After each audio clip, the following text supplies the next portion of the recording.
Let's roll. Here we go.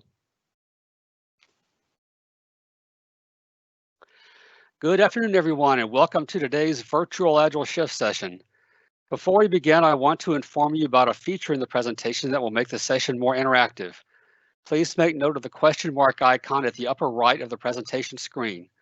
Clicking that icon will open the question and answer feature, which allows you to send questions to our moderator that will be delivered to our presenter at the appropriate time. We are excited to present Don McGreal, Vice President of Learning Solutions at Improving, who will be sharing 5 things leaders should know about Agile. Don, the floor is yours. Thank you. Thanks, Michael. And welcome, everyone. So apparently this is the last one of our Agile Shift converted to online conference. So very glad you can make it.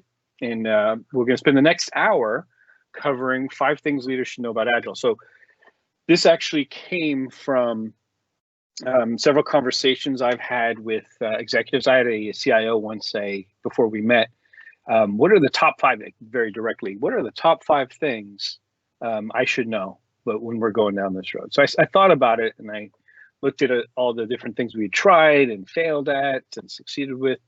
And this sort of was born from that. And since then, I've done quite a few executive workshops around these 5 things. So this one is about, covering those 5 in the 60 minutes or 50 minutes we have together here. And hopefully you find them useful. And my information's here on the screen: email, Twitter, LinkedIn. So feel free to reach out if you have any questions afterwards. If you don't have time to get to them, if you can't get them answered here, I'd be happy to connect on LinkedIn. Is always a great way to stay connected. Emails get lost and stuff, but so feel free to connect with me there on Twitter and LinkedIn. So a bit about Improving. I guess you may know about Improving. We have 8 offices around the North America. Although most recently we just announced a merger with a company down in Mexico. So we're all over North America now. And what we do is we help people build software. So I'm saying this not as a pitch, but as to explain a little bit about what I do and where I come from. I've worked with the same group of people since the beginning of Improving 13 years ago, and then even before that with another consulting firm 20 years ago. We've tried a lot of things along the way. And the thing that's kind of, we've tried all sorts of processes and methods and waterfall and rational unified process and RAD, tons of things. The thing that seems to work the best for us is Agile, and more specifically, Scrum. With Scrum, when given an initiative from a client, we find that if we put a team together, and then we use Scrum for it, we get the most success. So we tend to choose that more often. It's not that we're married to Scrum. We don't have Scrum in our title. We're not here to do Scrum or do Agile. We're just here to deliver value to our customers when producing software. Scrum is the best solution for that. And then since then, we've gone beyond software. We've done it in the energy field, in the medical field, in marketing, and sales. And all we're really doing is just showing them how we've seen success when building products, complex products. And I say this because this is the attitude I believe most of you should have as well. And this is what I say to leadership, is that we're not doing this because, Scrum is on the cover of CIO magazine or because our competition's doing it. We're doing it because it works.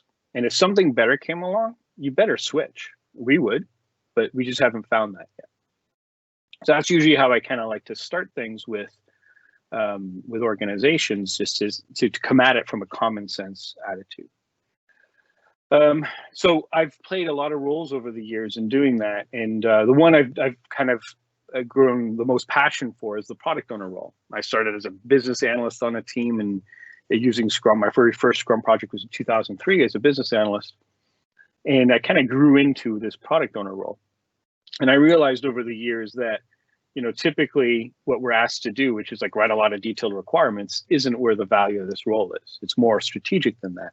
It's more like being a leader around product development, or more so it's about like being a CEO for the product. You develop a vision and you set strategy, and then you trust others to do the tactical piece. And because of that, when I joined Scrum.org as a trainer, a certified trainer for looking at the product owner course, I noticed that courseware, like a lot of the courseware out there, was a lot of it was focused on the tactical side. So what I ended up doing was helping rebuild that course. And out of it came this book, The Professional Product Owner, as well, which I wrote with my co-author and fellow steward of that Professional Scrum Product Owner course, Ralph Jochum. He's out of Switzerland.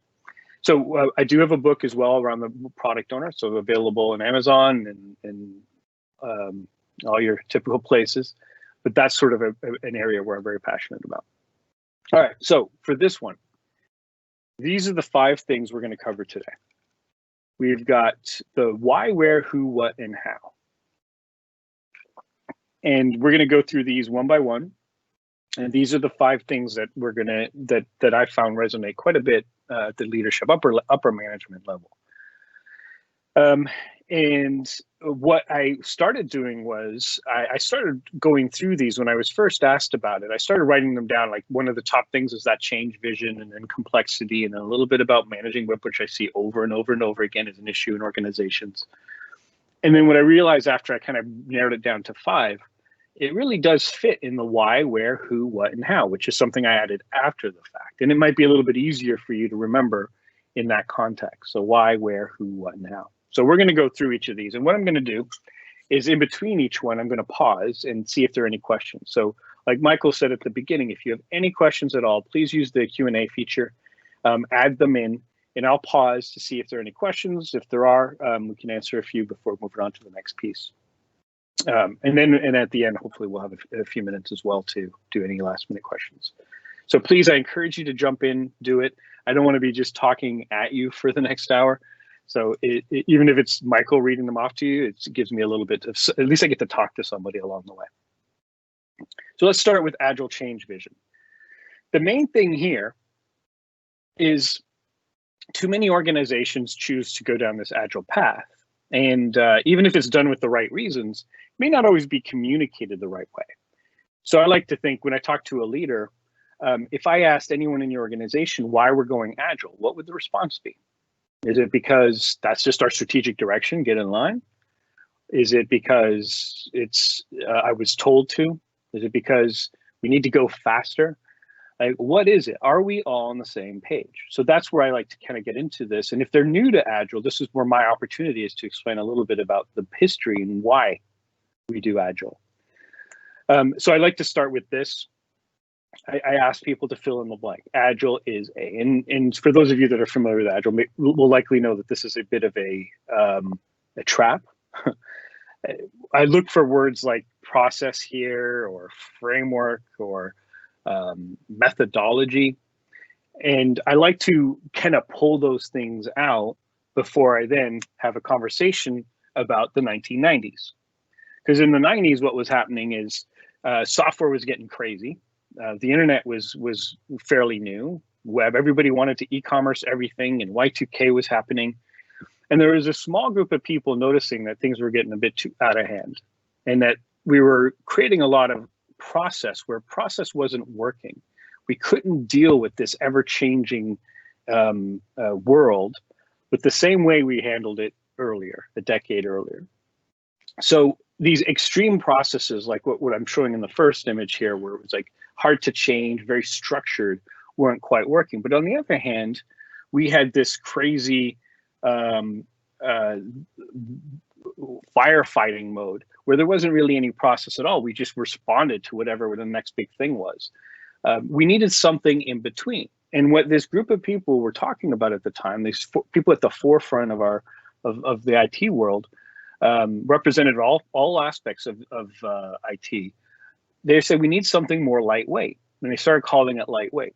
And they finally got together in 2001 to talk about it and to come up with, you know, I don't think they all knew exactly what they were going to get, but what they ended up with was something like this. This is very high level. It's really just this one website. And on their first day, they couldn't really agree to much until they started putting it in this form. So it's about people over process, individuals and interactions over processes and tools. working software over comprehensive documentation, customer collaboration over contract negotiation, responding to change over following a plan. Many of you may have seen this before. But the point is, they said, there's still value in the things on the right. We value the things on the left more. These are just the things we've come to value over the years. So essentially, these are 4 values. It doesn't mention anything about iterative development. It doesn't mention anything about, meeting every day. It doesn't mention anything about user stories. There's no sort of mechanics or process involved whatsoever. So what this is not a, it is certainly not a process. It is more abstract than that. So instead, we look at it as a set of values and principles. So along with these 4 values are also 12 principles.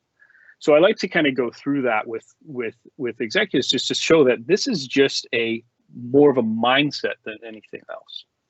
I also like to bring up an organization's values in this situation as well. Because the odds are values that organizations have are likely very much aligned with agility. So I work with all sorts of organizations that might have like courage and respect and safety, stability. I've worked with an organization like that, like the Federal Reserve. It's about stability. So they've got these core values, and the odds are that they're not that far removed from any of these 4 right here. And I do this to sort of align their organizational objectives with agility. And it's important to know that this is more than just software. Over the years, like I mentioned, we've done it in all sorts of different realms. We may have started that way, but sometimes we worked with organizations in the IT side, and they bring agility from the IT side, and then what ends up happening is the bottlenecks show up in the incoming and downstream operations, either in marketing or HR, sales. Lots of different areas, and there's now hardware and also robotics are being done with agility. So this goes well beyond software, even though the original Agile Manifesto was about software. So what I like to ask is, given that, think about your organization and why is it important to the organization as a whole. Let's stop thinking of Agile as just something that IT does. IT is constantly missing their budgets, their timelines, and they're over budget. Here, go do this thing called Scrum because I hear it can help with that. That's what I've seen happen in organizations a lot, is that it's their problem. They need to fix themselves. So let's invest into some training so that they can get their stuff together. But the reality is that we've got to be thinking bigger than that. In this day and age, we have to think of Agile as something bigger than just, daily meetings and automated testing kind of stuff. Just ask these companies. So if you've ever come to any of my training before, I usually talk about these companies quite a bit. And so you can think about Kodak and Blockbuster and BlackBerry and what happened here. You could throw out the word that they lacked innovation, they didn't have courage to change or maybe disrupt their own marketplaces with a new way of doing it. They didn't have the courage to stop a source of revenue like film or actual hard disks, not streaming. CDs or I guess DVDs or tapes. They didn't have the courage to disrupt a profitable side, and then that hurt them in the end. You could say they didn't have vision as well. Kodak wanted to be the #1 film producer in the world. If they really thought about their customer and what they used film for, which was collecting memories, preserving memories, when digital cameras came around, they'd be more inclined to go down that direction because that technology would help with that vision. So, and then at BlackBerry, when they had the best engineers in the world. As a Canadian, it's a sad story because it's a Canadian company. They had the best engineers in the world, but the executives at BlackBerry were quoted when the iPhone came out. They were quoted as saying, calling the iPhone just a mere plaything. So we want to avoid this. We don't want to be the next Kodak, Blockbuster, or BlackBerry. No company is safe. Small companies are coming up. Startups are able to now compete with technology with the biggest companies in the world, and we don't want to be one of those. So why do we go Agile? I like showing this at the leadership level because you'll realize it's not about technology. It's not about that. It's about things like, I'll just highlight a couple here, like the ones in the top right, are early elimination of risk. I like this one because sometimes Agile gets the reputation of being too risky. Just throw something out there, see if it works, and it's like cowboy coding. That's not what we want. Agile actually is a way of eliminating risk. Risk from an executive standpoint or from a business standpoint is investing a year in some system or some initiative without getting one single penny in return for that investment. So spending all this money building something complex that nobody can predict will ever give you a return on investment, that's a risk. So with agility, what we're trying to do is find ways to test the marketplace sooner, whether it's a prototype or even just an observing surveys, whatever it is, finding some sort of minimal viable product we can get out there so that we can drive the direction or shift the direction. Another thing I find we care about a lot is empowered workers. Upper management understand the importance of having motivated employees and motivated people. This is happy people is an early indicator of people staying. If they're not happy, it can be a higher cost with attrition and retraining and everything. So engaged, empowered workers. Agile gets, it gets us building something and putting it in front of people whose lives are being changed by it. That's a weird way of saying it, but hopefully you follow me. So your team gets to present this to somebody and improve their life every single sprint in Scrum. We get to show them something that changes their world. This is extremely engaging. It's what drew me to Scrum. Looking back at it all these years, it's what drew me to the overall Scrum, world. It's what I found was motivating. I had purpose. We're building something of value, and I get to show it to them every time. And then also reduce total cost of ownership. The largest cost in IT, anyways, is maintenance. Forrester did a report years ago. It's something like almost 70% of IT budgets are spent on maintaining these systems. We want to reduce this overall cost. So by focusing on putting things out there sooner and focusing on quality, agility can reduce that overall cost rather than building a lot of stuff quickly just to get like at the end of a big waterfall, just to get it out there, just to realize we didn't need most of it and it wasn't done the best way. Anyways, so this first one is really about a change vision. Why are we doing this? I want to be able to go to anyone in an organization and say, why are we going Agile? And they should be able to tell me the same thing that middle management does, that upper management does, that anybody involved says. So leaders need to map agility to existing organizational objectives. At the executive level, they typically have these yearly objectives, 3-year plans, 5-year plans. So what is our objective this year? Improve customer satisfaction? Well, we better make sure that we know why Agile or how Agile can increase customer satisfaction so that when we're asked why we're going Agile, we can say, well, our objective is to increase the customer satisfaction. Well, because Agile involves the customer more often and it gives us an opportunity to listen to them, we hope that this will help us with that. Our objective is to increase quality. Our objective is to increase revenue, lower cost. Then we've got to map Agile to that to form this change vision. So we all know why we're going in this direction. They need consistency in how they communicate the move to agility. And what we want to avoid is what's known as change theater, is a term I hear a lot out there in the Agile world, is we're just doing it because everybody else is doing it. We're doing a bunch of training, we're sheep dipping everybody. We're going through the ceremonies, I'm putting in quotes here. So we must be Agile now, right? Absolutely not, right? So we're trying to make this real change that matters. Anyways, so that's the first part, which was about Agile change vision. It's the why. Everybody needs to know why we're doing this. First, understanding what Agile truly is, that it's more of the mindset than anything else, and then how it maps to what our goals as an organization in the first place. This is something that leaders must understand to be successful with Agile. Hey, Michael, I'm going to pause here. Are there any questions so far? No questions yet, Don.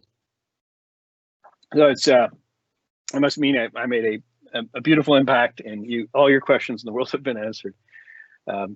Probably not. So I would love it if you, as we go, I'm gonna pause again after the second one. So any questions, even about the first part, feel free to jump in there.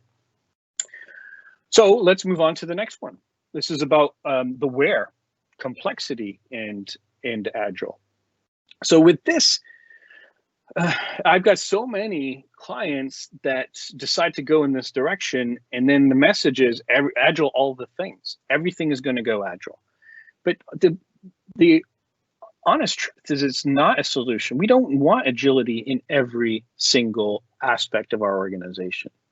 I don't need higher communication and creativity when we're doing things the same way over and over and over again. If I'm mass producing something the same way we've always done it, I want consistency. I want reliability. I don't want creativity and change and innovation. The reality is even in an IT organization, there are some aspects that don't need it. And it can give Agile a bad name when we try to put the square peg in a round hole. So this is a battle I seem to fight a lot. I see it over and over and over again. So the classic way we describe this in the Agile world is with this, levels of complexity, where the less you know about your requirements and technology, and you can throw people in there too, but the original graph is about requirements and technology. The less certain you are about them, the closer you get to chaos. So chaos is when everything is changing. Nobody can predict anything. People are in a situation they've never been in before, with people they've never worked with before. And they're expected to do something. That's chaos. Hopefully you're never there, but if you are, that's one area. The opposite of that is simple, or I've heard it called obvious, or I think David Snowden from who talks about complexity with Kinevin calls us clear. So he's got the 4 C's. Clear, this is where the outcome is known. We know where we're going. And this is what I'm talking about. What I was talking about earlier is when everybody knows exactly what we're building, we may need a different approach. Leaders need to operate slightly different in this world than they would when it's chaos. When it's chaotic, you know what I want from a leader? I want Dwayne "The Rock" Johnson here. I want an action hero. I want somebody to act. First thing they do is act. Like, just make a decision with confidence and let's go. It may not be right, but it's something. Let's just make something happen. That's what chaos needs.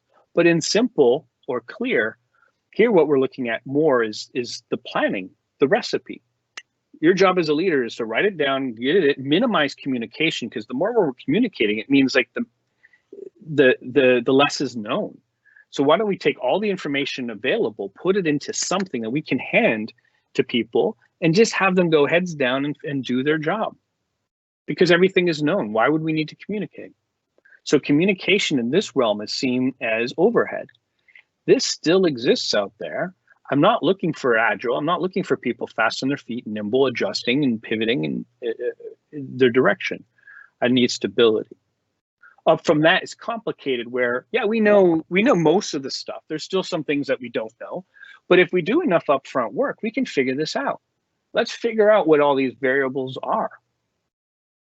And if we can do it up and we can show that there's stability in those requirements afterwards, then why not? This is where waterfall works. This is how I build a house that I'm building, like a family home that I'm building over and over and over again. We do allow for some changing variables. We have to account for changing weather and contract amendments and prices and people missing work. But those variables aren't so crazy that we can't plan for them up front. And with a lot of experience, we can do a pretty decent job here. So we do want some communication and analysis and stuff, but most of it happens first. Then we begin. And then for the next job, we start it all over again. But then we get to the realm of complex. This is sort of the flip of complicated. We know a little bit, but most, we all admit, we don't know. This is the unknown unknowns. We just don't know. Nobody in the world, no brain, nobody, certainly no document can describe everything that is going to be the solution. Our customer, the people who are going to be receiving this, have no idea of what this is going to be. This is the sweet spot for Scrum. This is what we want from an Agile perspective. And granted, you may be faced with decisions in these roles as leaders. Daily, you're moving between them all. But generally, when more is unknown than known, you want to take more of an empirical approach.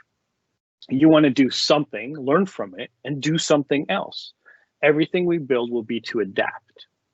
So what I'm trying to get to here with leaders is not everything is meant for Agile. Scrum is not your silver bullet. But if there's complexity and more is unknown than known, then this is its sweet spot. Start here. Maybe you can go in other places, but why don't you start here? Don't just take your simplest problems and bring them to Agile. Start with the complex. What we like to show here are these different environments, and I'm not going to read you all these bullets here, but the characteristics of these environments and then what a leader is expected to do, because your job as a leader is very different based on each one of these. And what we end up seeing a lot out there, this, by the way, is right from the scrum.org material, but what we see here is we're going to have what we end up getting a lot is a miscongruence between what the world we are working in and how our leaders behave and how they make decisions. So when in complex, when there's more unpredictability than predictability, and when we know answers aren't known, they will emerge over time. And there's lots of different ways to solve the problem. If you come and start managing it using best practices and looking at communication as a wasteful activity, then that does not fit right. That's more for the simple or clear world along the bottom. This is where command and control work, is when it's simple and clear. But what we want to do instead is we want to create congruence here. We want to pick the right leadership style for the right situation. Complexity requires not complete free-for-all, but a leader is expected to create bounded environments. Here's some constraints. And if we use Scrum, Scrum comes with some of those constraints. And then you want to find ways to increase levels of interaction and communication. So we want to make more communication and don't look at it as wasteful. Looking across the room, seeing two people talking, what's your first opinion? That they're communicating and planning, or are they wasting time? If you're wasting time, you're probably more on that bottom part. So we want to create bounded environment. Servant leadership is a good stance here. Increase levels of communication, generate ideas, probe, sense, response. So experiment is what we're trying to do here, versus act up in chaos, analyze down in complicated, and sort of plan down in the bottom. So basically we come down to this. Defined works for the top, or works for clear and complicated. An empirical approach is designed for the more unknown world. So this is about predicting. If you feel you can accurately predict the future, then go ahead, make a plan and follow the plan. But if you can just give up and go, look, we've tried this many, many times, but we simply don't know, we cannot predict, then the idea is to take an empirical approach, which is, instead of predicting the future, is adapting to the future, which is a plan, do, check, act cycle. You make a plan, something small, take what you know, go do that. It's probably going to be wrong, but that's okay. We're not at the end. We're not pushing everything down to the end. We're not pushing all our risks to the very end. We are going to do the most risky, valuable things at the beginning. We're going to learn from it, and we're going to do something different. And then we do it again, and we do it again. That's the empirical approach. In the grand scheme, it may be less efficient because you're going in different directions. You're hitting dead ends. You have to turn and go somewhere else. But you build the right things doing that, rather than efficiently building the wrong things and spending millions of dollars and then having to go back to the bank to budget a whole new redevelopment. Empirical over defined. Empiricism depends on three core things: transparency, inspection, adaptation. This is what, as leaders, we're trying to create. This is built on a foundation of trust. It's hard to create transparency without trust. This is not an overnight thing. You can't announce we're Agile and we're gonna have trust now. You've got to work at building it. As leaders, we expect this. This is expected of you in the Agile space. By creating more transparency, it allows you to create feedback loops so you can see. And then once you can see, you can now make change. You can now adapt. And this is where leaders come in as well. We're expecting that you can either make changes that are needed, but also empower people to make those changes too. So anyways, I'll move on. Waterfall or Scrum Kanban, I won't go through all of those, but the main thing I like to get out of with Waterfall is, if you think about a release as the only way to produce value, when talking with leadership, it's in waterfall, comparing waterfall, I don't want to get into a whole waterfall versus agile bashing thing, but at the very least, we should be able to admit that we all know that release only happens at the end in waterfall, which essentially means from a return on investment standpoint, you're not going to get one single penny in return for this investment until the end of the waterfall. And that's assuming it actually will work at that point. So that might be a risk you're willing to take if things are clear or complicated, because you've done it before. You've got examples of doing this before in the past. So you can expect it to give you the return. But in the agile world or in the complex world, rather than waiting for this hockey stick curve of value at the end, what we want to do is look for the most valuable thing and release it sooner. So take the most valuable thing of all of the things that we're going to look at, go build it. Now, there's going to be a point of diminishing returns if you do this, because you're going to take the most valuable things and the stuff remaining is going to be least valuable, unless you actually release, and not just release. And we're not saying you have to release to everybody in the world. It's just maybe it's a small group, maybe it's a prototype, maybe it's a lab rat, whatever it is in your market. You're looking at releasing something so that you can gain information. And when you gain information, guess what happens to value? This is validated learning. If you create a plan at the beginning and you only use Scrum to just work through that one plan, you're just going to end up in the exact same spot as waterfall. But if instead you release something and then learn from it, then this actually increases. So now you've got the opportunity to increase your learning, increase value over time. So this is what we're going for. This is an optimized way of looking at it. So once again, it's worth repeating, when things are clear, complicated, the outcome is predictable, probably because you've done it multiple times, there is no value till the end, so waterfall might work. But if you can sit back and go, you know what, guys, there's nothing we can do to know for sure. So let's just build something, even if it's wrong. Learn from it. Based on that data, we adjust, we increase value. So hopefully that makes sense. So Scrum is a framework for this. This is not a session on Scrum, but if I'm talking to leaders, I want to kind of just point that out. Agile's that mindset. Scrum comes with a bunch of things that can help with that. It's pretty simple. Everything about Scrum is on this one page. There are 3 roles: product owner, development team, and Scrum Master. There are 5 events: the sprint planning session, which kicks off the sprint itself, the daily Scrum, the review and the retro at the end. And there's 3 artifacts: the product backlog, the sprint backlog, and then the actual increment of value that we create, at least once a sprint, hopefully more than that. So this is Scrum. It's a simple framework. There's no agendas for any of these things. There's no templates you can use for your artifacts. There's no role descriptions. But this framework is designed for one thing. It's this. It's designed to expose, to create transparency. It's not designed to solve problems. Right before this session, I was having a conversation with a client around, all the Scrum stuff seems great, but in our environment, we got people around the world. How are we supposed to have a daily Scrum? So that might be true, but if you can't have a daily Scrum, maybe that's telling you the real problem that needs to be addressed. Scrum's not the problem. It's the fact that you're trying to put a team together in a complex world to be creative, and they're incapable of meeting for 15 minutes a day. I'd say your bigger problem is that you don't really have a team. So why don't we focus on that? Let's get it to a point where you can fit into the Scrum framework, just so that you can start getting to the advantages of having a team. Otherwise, you're probably just a bunch of siloed people working on their own thing and incapable of helping each other anyways. If you're a cross-functional group of people working on something complex, you need to be able to help each other, learn from each other. 15 minutes a day is not a big ask.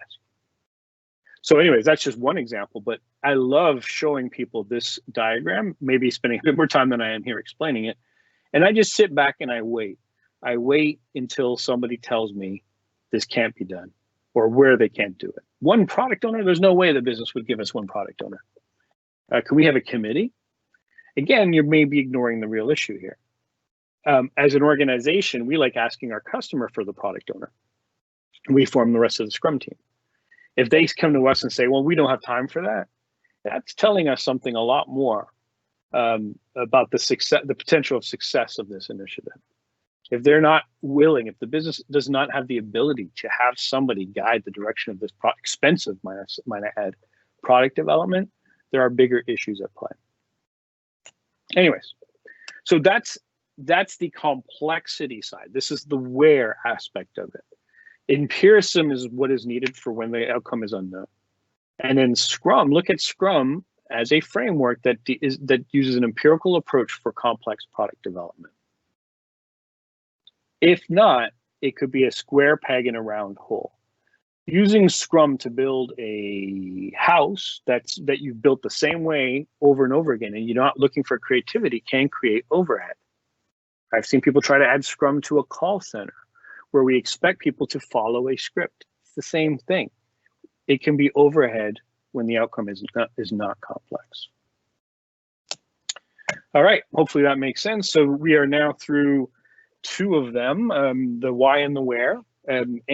Michael, anything out there? Any questions you want to throw out? Yes, we do have a question. How do you shift command and control leaders to be comfortable with the idea that they don't need to have all the answers? Well, good transition, caller, because that's where we're going with the Agile leadership section next. So here's how I approach it. So just sort of meta now for a sec. If I'm going through this with an actual executive team or something, and sometimes it's not slides, it's like me just talking to them about Agile. But I have this in the back of my head, and I like going in this order. First, the Agile change vision. That usually resonates because the odds are they don't have one. Then I talk about where. This almost gives them an out, to be honest. I'm giving them a little bit more comfort so they're not freaking out about how to make Agile work everywhere. It's like, hey, let's just figure out some quick wins. Where does this work? Complexity. But then in the last one, I talk about leadership. Ultimately, David Snowden's work with Cynefin was about a leader's guide for decision making, or a leader's framework for decision making. And so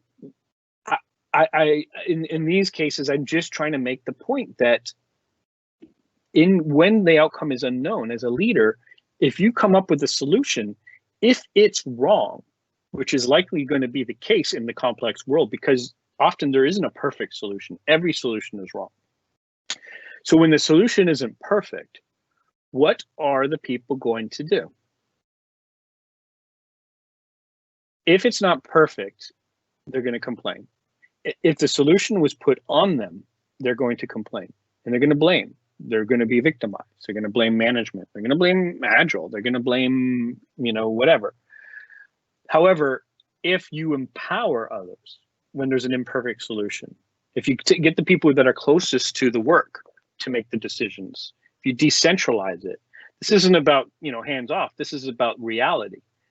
If I can empower a group of people to come up with a solution, even an imperfect one, like they all are, what will they then do? So this is a powerful tool that you can learn as a leader or even manager, is that at certain aspects, it is the wrong thing to make a decision. Even if you know better, sometimes allowing them to make the decision gives them ownership over it. So when things go wrong, which is guaranteed in complexity, they're not going to sit back and complain. They're now going to adjust, which is what we're looking for here. They'll take an empirical approach to their process development, not just their product development. So that's kind of the approach I take. And you'll see there's a lot of things in this next chapter that can kind of make that case a little bit better. So why don't we dive in? A great book as a leader that you should read if you haven't already is Turn the Ship Around. Very popular in the Agile world. David Marquette speaks at all sorts of Agile conferences these days. And basically, the high level version of this is, Marquette, I always forget how to say it, but he was a captain of a submarine, very analytical, very high detail oriented person. And he was commissioned to be a captain of a submarine, and which he had done for years. And so he spent a year preparing. He read every single manual on the ship and knew how to do every little thing on the boat, so that he was prepared when he came in there to tell people what to do. Well, it was only a few weeks before he was supposed to take command of this ship when he was told, you know what, scratch that. We have a different ship who just lost their captain. This is the lowest rated fleet, and this talking about what I remember here. If my story is wrong, forgive me. But this is the lowest rated ship in the Navy. So can you help us with this? So he gets there, and he freaks out, first of all, because he'd been studying for this other ship, but now he's expected to take command of a ship he had no idea about. He didn't know how to use it. He didn't have any sort of confidence, but he had to do it. So he shows up and he starts giving orders, and people were just following through. His direct report would just send it to somebody else to send to somebody else. And even if his orders were wrong, because he didn't understand the ship, they would just pass it all the way through, and they would try it until the last person standing there saying, I can't do that. And then it has to come all the way back up for him to realize it. And he started asking the question to his people in between. He's like, did you know this wasn't going to work? And they're like, yeah. Like, why didn't you stop me? He's like, well, it was an order. It was you told me to. So he quickly realized he had to do something different. And he didn't have the knowledge. He did not know. He was now in a complex environment. He didn't know all the variables. So he then started empowering others. He changed the way he did this. And this is big for the military, which is a lot of it is command and control, not all of it. This is what this book around is. In the next year or so, he actually turned it from being the last rated ship to the #1 rated ship. And he did this through decentralized decision-making, allowing the people beneath him to make the decisions. He instead gave intent instead of instructions. So here are a couple of quotes. If you want people to think, give intent, not instructions. The more they understand around the vision and commander's intent and what it is we're trying to do, the better decisions they're going to make. Empower them. Some decisions, whenever lives were at stake, he kept for himself. But for most of the others, he looked for ways to delegate. Don't move information to authority. It's in the complex world, that's impossible. No one person knows enough when there are so many variables. Instead, move authority to the information. The people that have the data should have the authority. You see this in the Navy SEALs all the time. This is exactly how they operate. You also see this in emergency rooms and other places where there's a lot of complexity, where variables are unknown. So this is a key element of leadership. And this obviously leads to a very popular one of servant leadership as well, which I'm sure you've heard of before, where your success as a servant leader isn't anything that you can really measure for yourself. It's by how others grow. It's how well other people do. You use influence rather than just telling people to do something. That's the easy thing. But empowering and influencing people in other ways, that's hard. That takes skill. And that's a skill that is better in leadership in the Agile world. So because we're moving to more complexity, the more this style of leadership is important. You decentralize decisions, you push decisions down the chain as much as possible. And Scrum, same boat, right? Scrum only defines 3 roles, but they're all leaders. There are no hierarchies in Scrum. From a product owner standpoint, they lead the direction of the product. That's their job. Whatever their decision is the final decision. That's what we try to do with Scrum. You know, they're going to be influenced by other stakeholders and executives and stuff, obviously, but it sits with them. They choose when to release. They choose what's next. And everybody else, the best they can do, stakeholders, is try to convince the product owner. They're in charge of the direction of the product. The Scrum Master leads the team's process. Now, there's an important distinction I want to make here. They don't own it. Remember, we want ownership to live with the people doing the work. They lead it. They make sure there is a process. They want to make sure there's actually something being done, and that ownership lives with the team. So they need to be asking, are we actually adjusting our process every sprint or every week or whatever? What can we do to get better at this? Are they really owning it? Are we actually making the changes we said we would do? They're leading that. You might even say they're managing the team's process, not owning it, but managing, making sure it's happening. And the development team is all about quality. They should be there. They get to choose how this thing is made.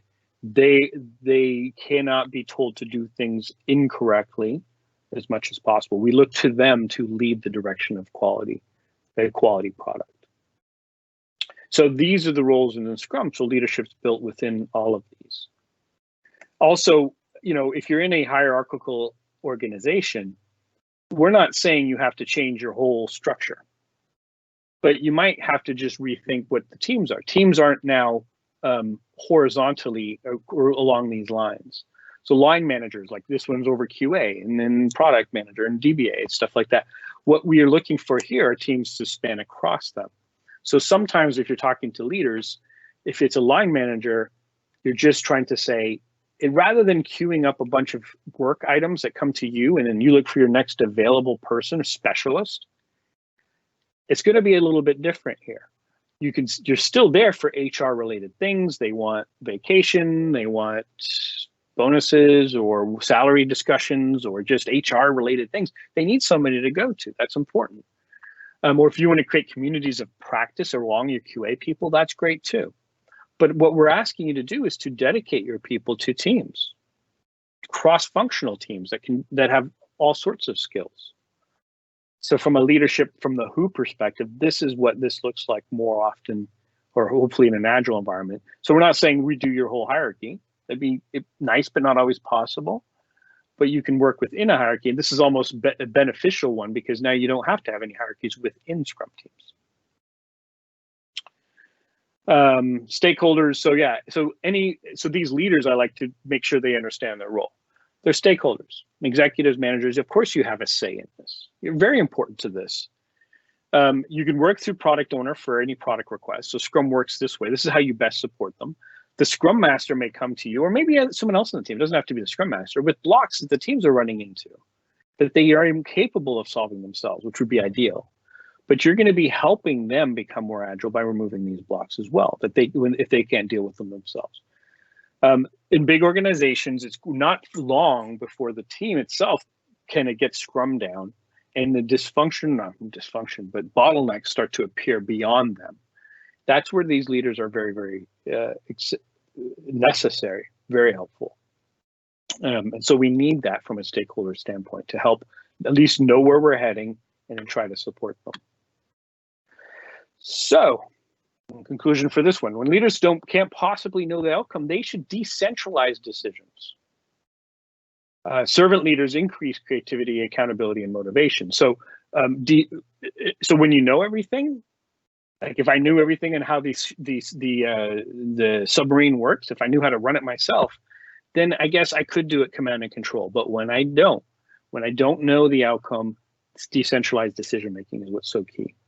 Servant leadership increases creativity because you're empowering others. They're not looking for permission for every little thing. It increases accountability because you're not just telling them they're accountable, they take accountability because they have a say, they have autonomy. And it's motivating too, to have autonomy. Scrum knows no hierarchies. All right, so doing a quick check here. So why don't I do this one and then we'll do the questions after managing WIP, just make sure I have, so these ones aren't going to take as long anyway. So product versus project. So we've gone through why, where, and who. So why change vision? Why are we going agile? Everybody needs to be on the same page. Where? It's not your silver bullet. Look for the most appropriate areas. And then where complexity is key, then we got to rethink what leadership looks like.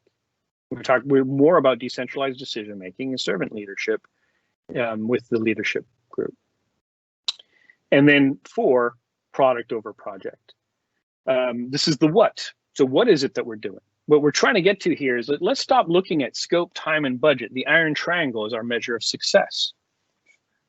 This is our classic project management triangle, but we could do this all day long and not deliver any value. And I find executives get this.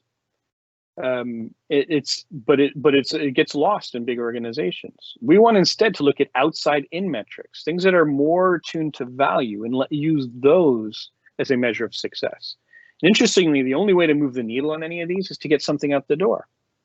Right? I can change my time, budget, and scope ones just based off of doing stuff, but not ever giving my customer anything. But the only way to change user adoption or revenue or cost savings or any slew of things that matter to the customer is to release. Otherwise, it's nothing but an investment with no return. So product mindset, thinking more in terms of products than just projects. actually results in more releases, more creativity, and less waste building things that aren't actually going to be used. So putting things out there based on the intent, the vision, and seeing how it's being used and adjusting based off of that is much more of a product mindset than a project mindset. So getting them to think more in these terms is key as well. Focus on projects is more about process compliance, right? Getting the tasks done, task management. But focus on value leads to more validation. Are we building the right thing? I don't know. Let's try. Let's put something out there just to see, to manage that risk. This way of thinking too, this product mindset thinking also promotes a different way we create teams. So it might be you create teams around specialties. So in IT, it might be presentation, business persistence, or it could be, specialty fields that are used, that are needed to get something out the door. But if we do it this way, this is more around project thinking. But if we realize that the only way to get value out the door is for everyone in every one of these layers to do a little bit of work, then we might think about teams more vertical than horizontal. And then we might think of the things on our product backlog, these features, as more vertical. I don't like seeing we're just going to do the database part of this on a product backlog. That's not value. That's not something I can put out there and get value from, not by itself. Instead, I'd rather it be something like, we want to allow for payments, which would impart, we would need something on every one of these things. So this is what product thinking does from a team structure standpoint. And then for you leaders as well, when you build things this way, it gives you something else to look at. Because if you're building stuff this way, imagine you are a stakeholder or an executive, and how do you know things are going well if they just complete the whole presentation layer? What percentage of completion are you? What's percentage of business versus, you don't know.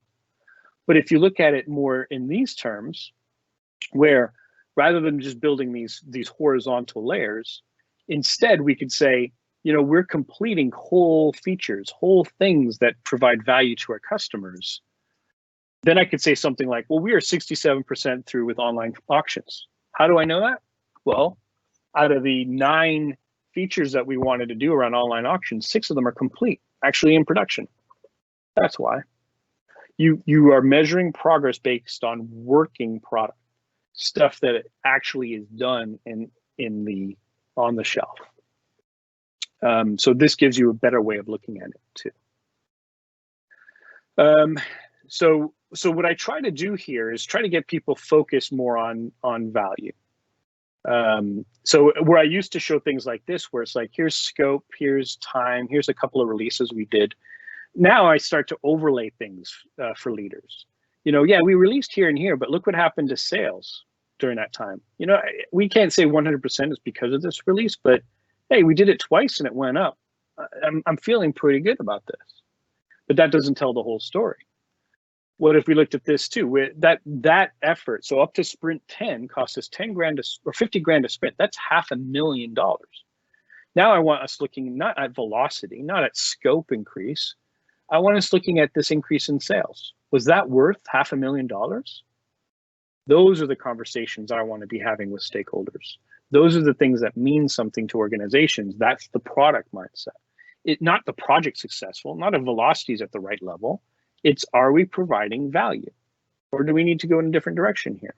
So I found myself overlaying metrics so that I can get this over top of these more circumstantial things. Anyways, more ways of looking at it that I have. So from a product to project standpoint, Agile organizations should be thinking more in terms of products and outcomes rather than projects and outputs. And the only way to show product progress is to release something. We've got to equate the two. Otherwise, it's just a lot of work without a single penny in return. So equating a release to the actual investment that will start creating a return is crucial for Agile organizations. Time, budget, scope do not measure success. And then we're at the last one. So this is managing the work that we're doing. Managing WIP, I'm calling it here, managing work in progress. So what we want to do is we know that when you create, when people are working on lots of things at once, that it's not the most ideal. Cursor's just sort of disappeared on me here. One second. Technical difficulties.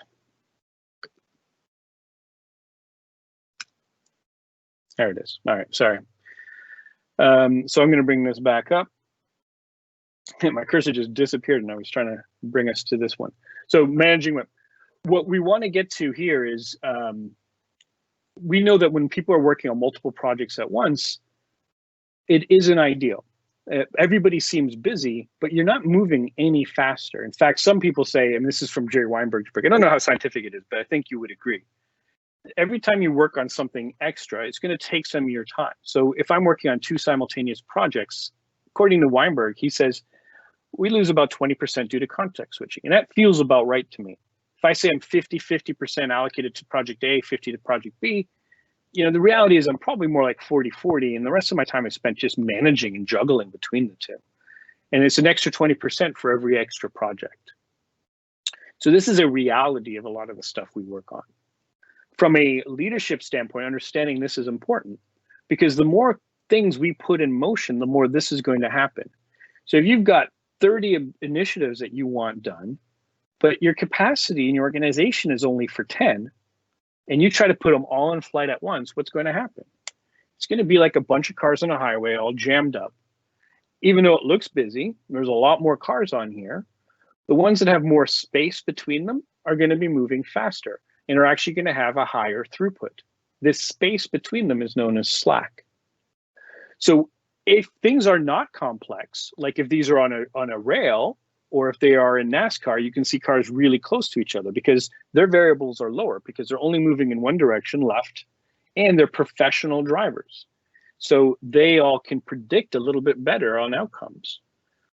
Or automated cars, they are better because they've taken humans out. So the complexity isn't there. So they can manage this without slack. But this might seem counterintuitive, but for leaders, they have to be okay with slack. Firemen do this. Police officers do this. Navy SEALs do this. ERs do this. And we should do too. And whenever there's complexity and we cannot predict, we do not jam every little space up because you will end up with lots of people doing lots of things simultaneously. That means nobody gets anything any faster. Everybody slows down, just like the tollway here in Dallas at 5 p.m. Well, maybe not these days, but so that's what we're trying to avoid is that kind of traffic jam situation by injecting slack, allowing them just to take on enough, knowing that crazy things are going to happen.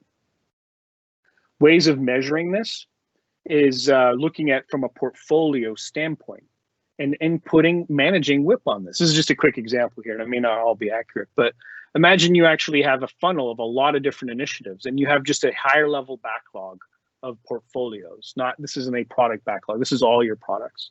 But you have to determine how many can we support simultaneously. Finding out what that number is going to be crucial to a development organization. And whenever I ask the question, I rarely get an answer. How many can we support? How big is our development organization? Let's start with number of teams. If I've got 12 teams, what are my 12 most important initiatives they could be working on? The moment I go to 13, everybody's slowing down. Context switching is going to be happening. No, we're not moving any faster. So just understanding our WIP is what's so important. And if you want to look at here, you've got a countless funnel, but if you want to say, what are our top 20 initiatives?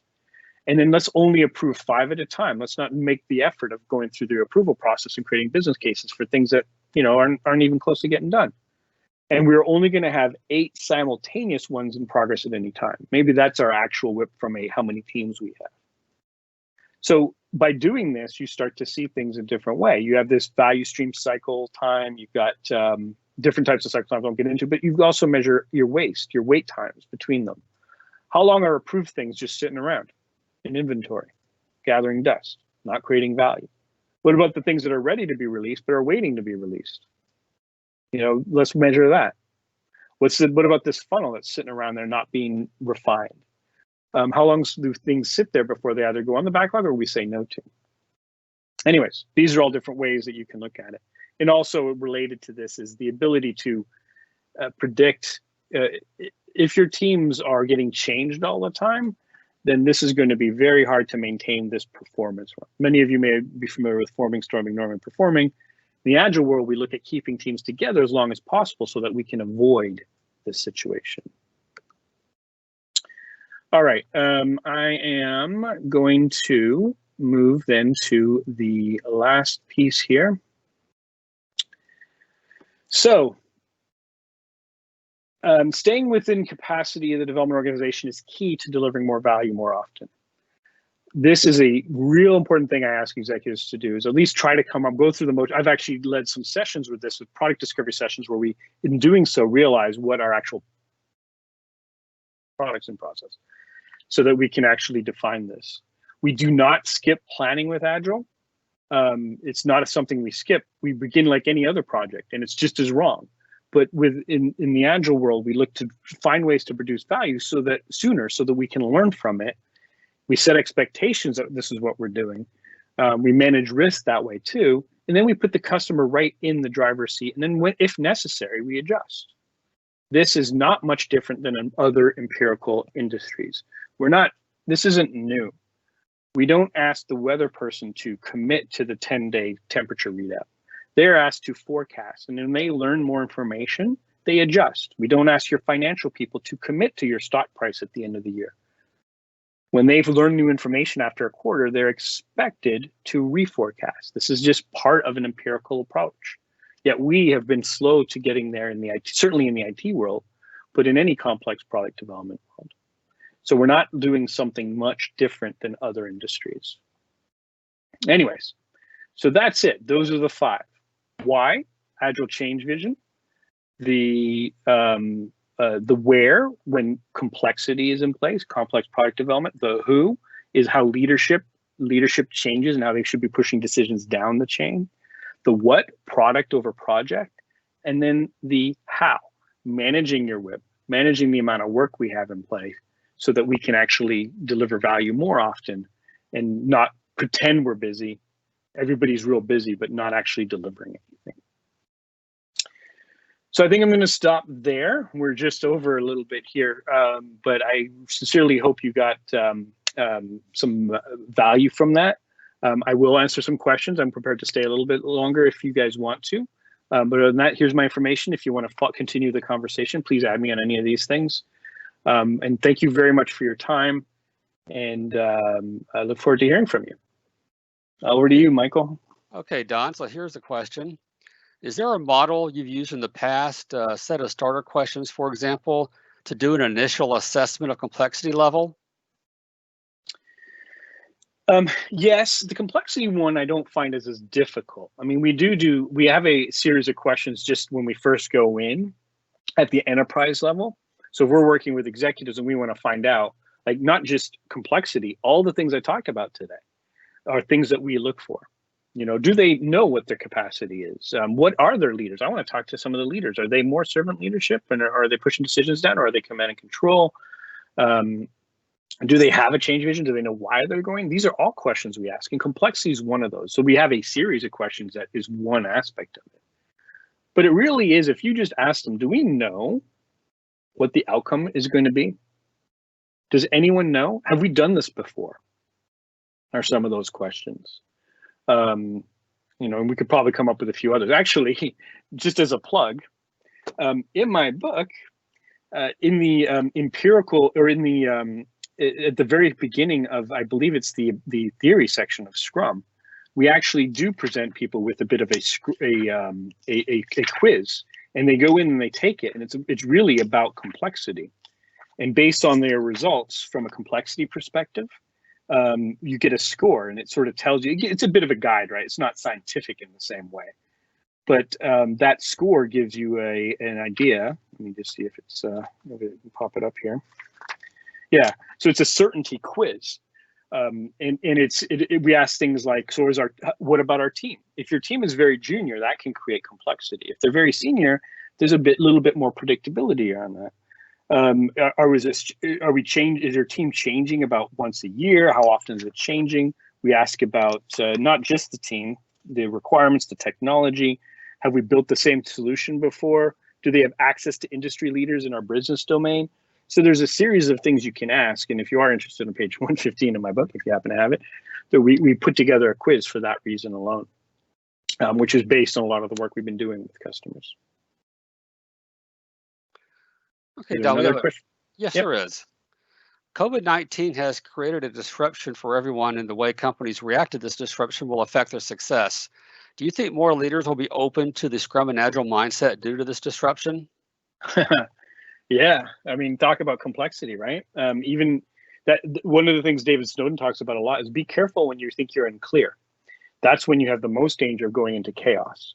So when you're not prepared for this, when you put all your processes written down and followed very like structured, here's what you do, here's what you do, here's what you do, here's what you do, you're at the most risk for going into chaos. Because the moment something like this happens, we don't know how to deal with it.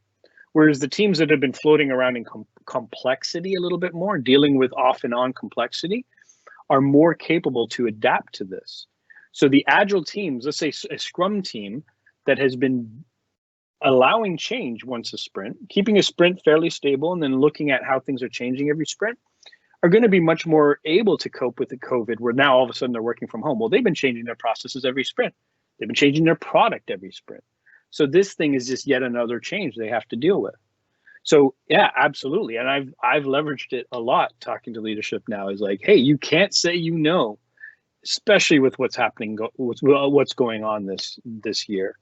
Who knows what's going to be next, right? We got an election coming this year. I was talking to a healthcare company when Obamacare was being dismantled. It's like, you can't predict this. You have no idea who's going to be brought in and how things are going to change. So it's not just COVID, but COVID is a great talking point, or it's a great platform to allow for this. Of course, we need more agility when it's introducing more complexity. Okay, Don, we have time for one more question. All right. In very complex changes, especially when trying to move from old to new technology, the back-end changes required for a new feature may take more than one sprint. How do you suggest managing such items as far as delivering value for the user? Yeah, so this is one of the things where I say, I bring up my old, maybe it's a bit of a punt, but I say, look, I don't know the solution to that, but this is going to continue to be a problem. So Scrum is not here to solve the problem, it's here to expose it. So we could blame it on our back-end legacy solutions, but I don't want to sweep it under the carpet and say something like, well, you know what we could do? Why don't we just go with 2-month sprints instead of 1-month sprints? And then we don't have to feel the pain. Instead, every single sprint, I'm going to say, yeah, that sucks. And we're probably not going to be able to deliver much value in a sprint. And we may have to diminish our definition of done for a little bit. But let's see what we can do. Oh, that was so painful. It took us 4 days to do regression testing because of this legacy system. All right, well, what can we do next sprint? And I would like you to focus a little bit of the sprint, not just on the building of the increment of value, but can we also like reduce that amount so that we can focus on this technical debt or working through this legacy system? I will not let you look away from the real problem. You're not going to be able to compete year to 5 years from now if you do not have a plan to get away from that legacy system. If it's preventing you from delivering value within a month and you're okay with that, guess who's going to take advantage of it? Guess who's going to figure out how to deliver value in 2 weeks, half the time? Likely your competition. So you've got to figure out how. I wish I had like a magic bullet, say, well, follow these 5 steps to deal with getting out from under your legacy systems. But there's different in every situation. But the point is, you've got to invest in this. Otherwise, you're another Kodak or Blockbuster. That's the danger. Make sense? Anyways, if you have any other questions, I am absolutely serious. If you ever want to like reach out and ask me questions on LinkedIn or wherever, I'm happy to respond and engage in dialogue. We also have training as well. So if you ever want to come to any of our classes, we're doing pretty routinely. Everything's online now, obviously. But take a look at our website on improving.com/training. You'll see a list of certification classes there too. So thank you all very much. Thank you, Michael, for moderating. And I apologize I went over a little bit. But everybody stay safe, wash your hands. And I hope you enjoyed Agile Shift. This is, I guess, officially the end of Agile Shift. Thank you. Thank you, Don. Thank you all for attending today's session, and a special thanks to Don McGreal for a great and informative presentation. We value continuous improvement in your feedback, please complete a survey for this session by logging into sched.com, locating this session, and then clicking the feedback survey button. The recording of this session will be available tomorrow. To view the recording of this session or any of the other sessions during the conference, go to the conference homepage at www.theagileshift.com. There you'll see a button labeled Virtual Agile Shift Site, which will take you to the page where you can find the session video stream links. That will be available tomorrow. In the meantime, you can still go to sched.com, find the session of interest, and click the video stream button. As Don said, this is the final presentation of the Virtual Agile Shift Conference. We'd like to thank all of the presenters for taking the time to share their knowledge, experience, and wisdom with us. And a special thanks to all of you who attended the presentations. You made this conference a success. We hope to see you at the next Agile Shift Conference. Until then, be safe and have a great day.